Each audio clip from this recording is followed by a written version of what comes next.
மருந்து சாப்பிடலன்னா நோய் எப்படி சரியாகும் செய்தோன்? எங்க மனிதனுக்கு நோய் கொடுக்கறது அந்த அல்லாஹ் தானே, அத குணப்படுத்துறதும் அவன் தானே. ஆமா வெறுமனே மருந்து மாத்திரையிலயா குணமாகுது?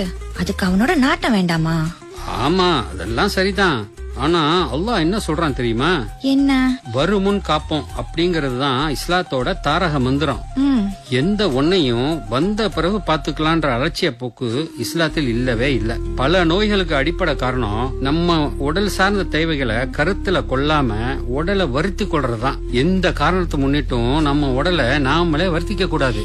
இப்ப அப்படி என்ன நான் உடல வருத்திக்கிட்டேன்? இந்த பாரு, கண்ட நேரங்கள்ல கண்டதையும் திங்கிறது, உடல் ஆரோக்கியத்துல அக்கறை கட்டுறது இல்ல.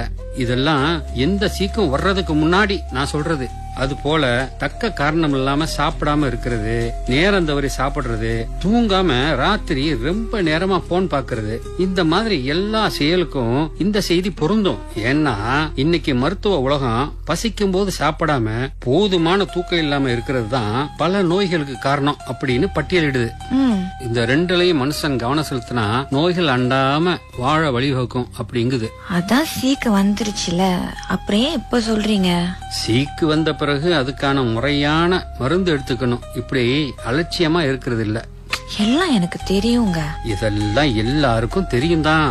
தெரிஞ்சும் பல பேர் இன்னும் அலட்சியமா இருக்கிறது தான் ஆச்சரியமா இருக்கு. இதுல